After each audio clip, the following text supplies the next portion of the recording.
மலர்கள் மலர்ந்தது எனக்கு மதுரசம் அருந்தட்டுமா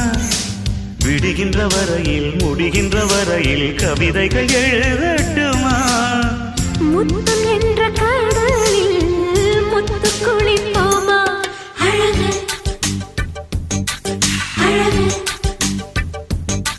ஓ நீ நடந்தால் நடையழகு அழகு நெருங்கி வரும் இடையழகு அழகு வேலெறியும் விழியழகு அழகு பால்வடியும்